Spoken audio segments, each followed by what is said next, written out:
This is Jamie Drummond for Good Food Revolution. This is a first for Good Food Revolution. We actually have an interview with three wonderful people as opposed to just one. So we'll see how this goes. As I said, Jamie Drummond from Good Food Revolution, and joining me, I have three wonderful women who are going to introduce themselves and tell us a little bit about what they do in the normal world, and then we'll get on to Vinequity. Excellent. Take it away. Beverly, I'll get you first.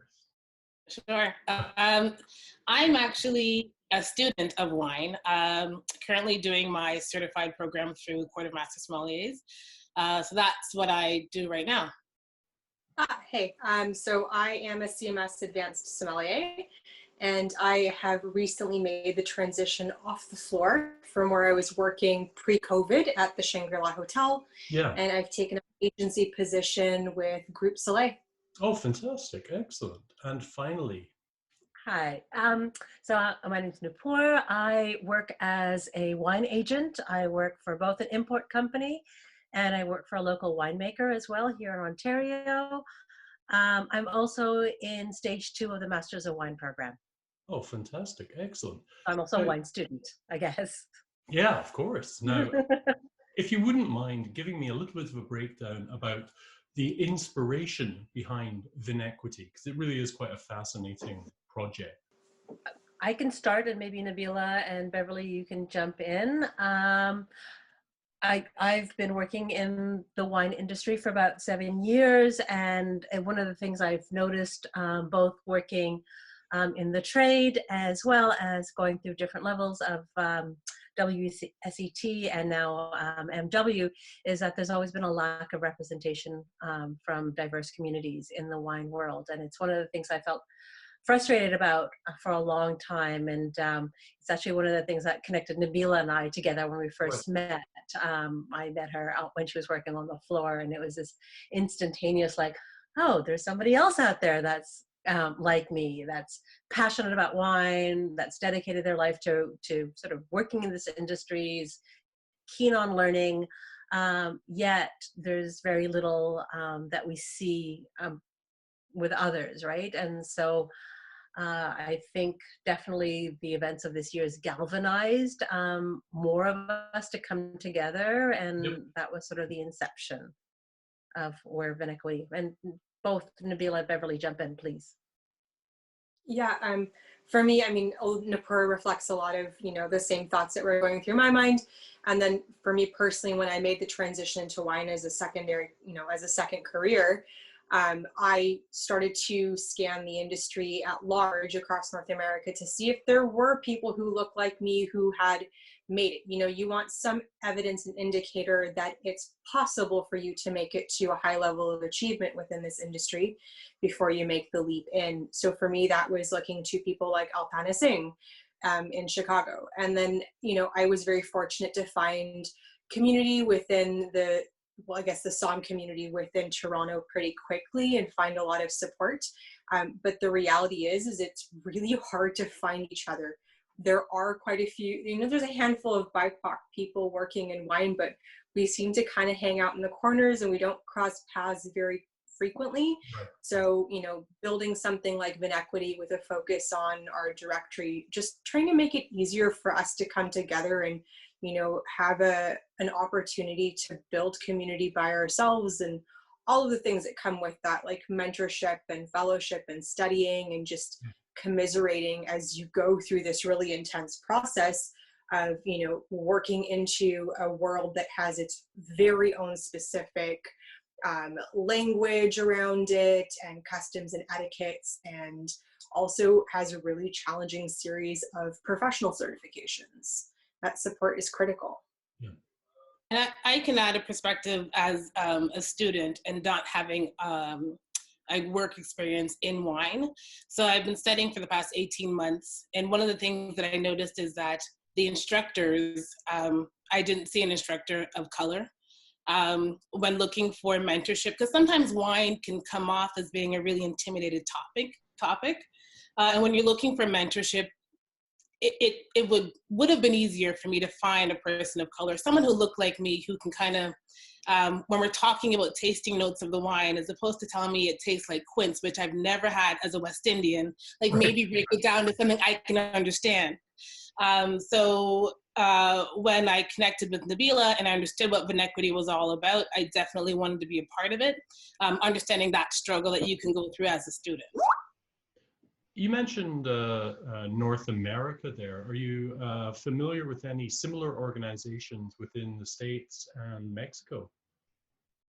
Not so much within Mexico, but there are quite a few organizations that have cropped up in the last, say, 5 months or so in the States. Right. There is the Roots Fund, which is an effort largely led by Carlton McCoy. There is Wine Unify, which is an effort by Anna Cristina, and I'm forgetting her last name, who's a lovely woman that I met a couple of times through my advanced course and exam with the court. There is, of course, there's Black Wine Professionals with Julia Coney. Yeah. There's Tahira Habib's organization with Hue Society, which is now starting to create more localized chapters and branch off, providing more tactical support for wine students. Feel like I'm probably forgetting a couple others. Nipur, Bev, do you recall? I think you've done a fairly good job. I mean, that being said, there probably are even others that we still don't know about, because, I mean, there does seem to be sort of new groups that are continually cropping up, just because there seems to be a lot more awareness happening in the hospitality industry all of a sudden. Now, this is a huge question, but I know you'll have some good answers for me. What do you put the lack of diversity within the wine industry down to?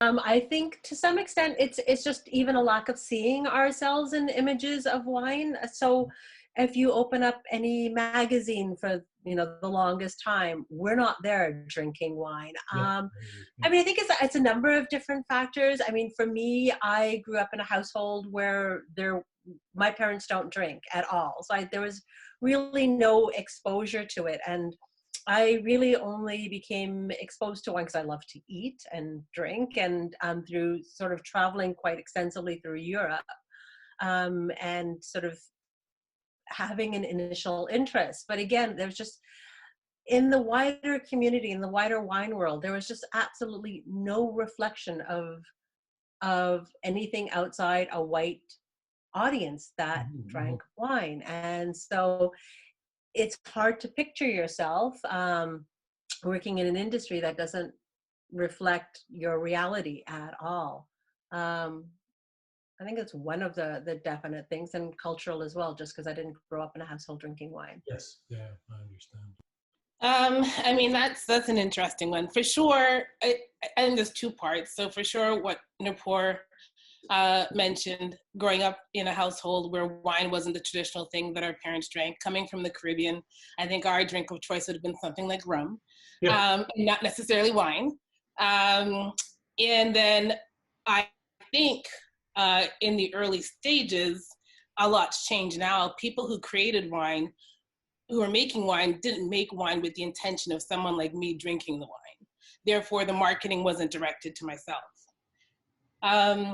And wine, let's face it, a lot of people, if you ask them about it, if they don't know wine well, they see it as an old, like the old white man's kind of society. They drink wine, not people of color who came from the Caribbean.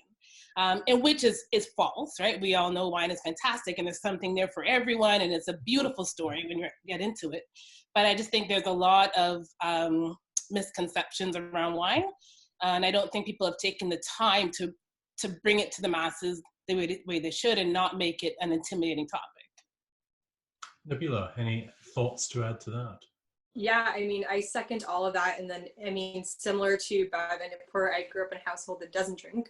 I am and was raised Muslim. So my parents are super liberal, but, you know, and occasionally enjoy a drink for themselves. But drink alcohol, wine was certainly not something that was within our immediate household.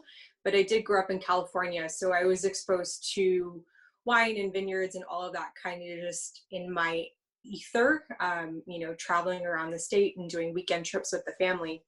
But I think that the other part of it is that the avenues and the places where wine is taken seriously and where you have opportunities to work in wine is going through a real transition around how they see that culturally, who gets to participate in it, who are your clients. And something that I've seen frequently within the restaurant industry is that we often talk about who's a cultural fit, and we start to talk about who do we think can connect with our guests and sell to the guests that we have at the table. And often what happens within that, whether it's by intention or just ignorance, is we tend to start sorting people into categories of these people are fine dining, these people know wine, these people focus on things like high-end spirits, wines, blah, blah. And then we have other people who we talk about as being lunchtime servers, brunchtime servers, daytime people. And when you separate people out like that and you look at it, there is a really stark difference between what those groups look like. And I find that a lot of times my experience across the restaurant industry, there's often very coded language that ends up sorting a lot of people of color out of opportunities and out of places that even take wine seriously. Wow. I was thinking before this interview, another barrier to entry could be cost, because studying wine is not one of the cheapest things to do. I mean, I still look back at when I was with the WSET, and I thankfully had an employer who was paying for it. But looking at the cost to study wine nowadays, it's quite something. And then if you take it to the higher level, if you go up to Master of Sommelier or Master of Wine, you basically need to be independently wealthy, particularly for a Master of Wine. And I noticed that in your manifesto, you're talking about you're in year one, you're attempting to raise $50,000 for scholarship programs with various institutions. How is all of that going, and what were the thoughts behind that? The number that we came to was sort of looking at, on average, how much do you really need to have a help making it through one of these programs, right? Like, there are some small bursaries and scholarships available, and they tend to be broken down. Like, you've got to apply specifically to CMS for a scholarship that's there, or to WSET. But they also tend to be on the order of about $750 to $1,000, which is not a whole lot, especially when you're talking about pursuing at the advanced level or advanced courses, the diploma, and as you progress up, right? And a lot of the feedback that we've received from people that we've spoken with in the industry is that, like you said, the cost for all of the auxiliary materials that you need in order to succeed in these courses and in these certifications can sometimes be the barrier more so than the individual cost for the course fees. So we try to strategize and place the dollar amount per person, aligning that with what it really truly costs to go through some of these programs, and then have real help. And then we kind of frame that around, what do we think substantial change looks like on an annual basis? And I mean, we're talking about working on a national scale. So we think that really at minimum means 25 individuals who are BIPOC having a chance to complete certification. When you're talking about these bursaries or scholarships for wine education that exist right now, are these specifically for BIPOC students? No, they're just general. And I mean, maybe Bev and Nipur can chip in terms of what it looks like for the WSET landscape. But when I was looking for what help is out there in terms of CMS, there's quite a few available in the US, but it always comes with the caveat of you have to be a resident or residing in the US. And then the ones that exist here, I think there's maybe 3. So they're just, and there isn't that much. And so at that point, there were like small dollar amounts. It almost just didn't make sense to spend the time completing 3 separate large scale applications for a fairly small amount of money when the number of applicants potentially are quite high. For this, the Vinequity directory that you're creating, what elements of the wine sector does it represent? Is that going all the way from, sommelier, wine journalists, people who make wine, people who pick grapes, all of the above? I wasn't quite sure what it encapsulated. Definitely, it's all of the above, but it's also the person who maybe just works the floor in a restaurant or works in the kitchen of a restaurant, and they want to pursue a wine education. They want to go to the next level, to take their career to the next level. So those folks too are encouraged to take part in our directory. Really, it's about anybody who is interested in pursuing anything around the world of wine. And what kind of buy-in have you had since you started this organization?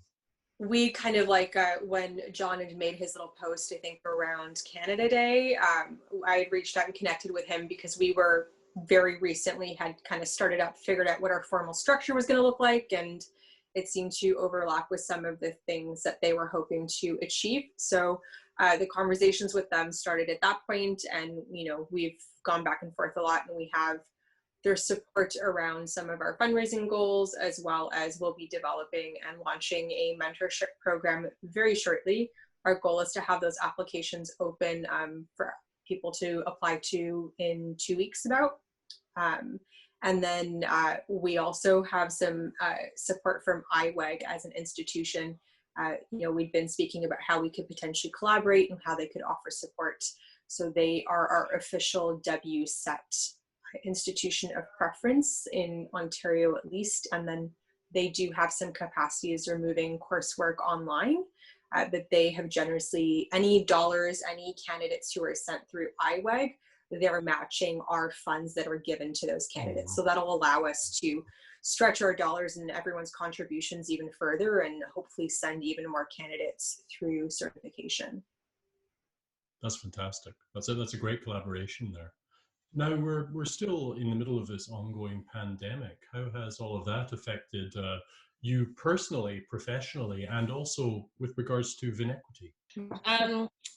I am fortunate to have another gig in addition to going to school. And it's a gig that allows me to work from home, so that's fantastic. One clear way that it's impacted Vinequity, normally when you go to market with something like this, you'll hit all of your touch points. You've got your web, you've got social, and you've got some live events and fundraising events and all that good stuff. And then you're having face-to-face meetings so people can actually sit down and get to know you and hopefully endorse your product and your project. We have not been able to do any of that face-to-face outreach. And some of the fundraising activities that we would have normally have done, we can't do that either in that sense. So we are coming up with clever ways to try to do it offline or online, sorry. So that has been a bit of a setback. That's the one thing for sure that I can say. Nabila, anything to add to that? In terms of how it's impacted Vinequity, pretty much as Bev described. For me personally, obviously huge changes with big changes to the F&B team and the structure of the hotel. I mean, hotels were really, really impacted by COVID, and I still are. So for me, I would not have envisioned leaving the floor, I mean, really at all. It's just not something that was on my brain. And so reevaluating what I think makes sense for me and my partner, just health-wise and all of that, I definitely wouldn't have thought to become an agent quite yet. So that's the personal impact. And how is the agency world right now, considering the restaurants are operating at reduced capacity and the like? Certainly being an agent when COVID first hit was a massive challenge on so many fronts, both in terms of, because it all came so very suddenly. So all of a sudden there was a real kind of question of demand and supply. So we had a lot of wines that were coming in that weren't suitable. There was a lot of pivoting that we had to do because there was obviously no more restaurant sales for about, a month and a half. Certainly this landscape changing and allowing restaurants to sell wine with takeout sort of opened the door up to a lot more opportunities that we haven't had before. And having an extended sort of patio as well certainly helped. So in the end, the summer was great. I have to say it was probably one of our better summers in terms of an agency. Heard that from a few people, actually. But so that being said, it is pretty much the end of patio season, right? And the numbers are increasing again, and Quebec has already shut down restaurants for a month. So there is a lot of trepidation, I have to say. And a lot of unknowns, right? So we don't know if we're going to go back to a situation in March. The one thing that's positive going forward is that we still have restaurants able to sell, operate as quote unquote bottle shops, right? So there's now that infrastructure in place that at least if there is a second shutdown, they can do takeout and bottle shop service. Now So that is hopefully it won't. that's only in place until the end of the year right now, isn't And at it? the end of December, but there's a lot of talk going on about that program being extended. Right. I know that I think the ministry even sent out a survey about a month back, looking at asking restaurants opinion on how it had worked for them. So, I mean, that being said, there's still a lot of restaurants and a lot of big name restaurants that have closed down in the last 6 months. Yes. Yeah. So if any of our viewers were interested in checking out your website, where should they be going? Yeah, the URL is vinequity.ca. So vinequity.ca. And if they want to join our directory, they can also do that by clicking on create a profile right there on the property and join the directory. There's also links in there too if anybody's interested in partnering or donations. All of that's front and center, so you can see all that information. Fantastic. Well, thank you very much to the three of you for joining me today. This is the very first time I've actually done anything I've recorded with more than one person. So, so sorry about any kind of pauses or technical slip-ups there. I hope you have a wonderful day, and I wish you all the best with this project. It sounds really inspiring. It's really fantastic. We'll speak to you all soon, I hope. Take care out there. Absolutely. Take care. Thank you. Bye for now.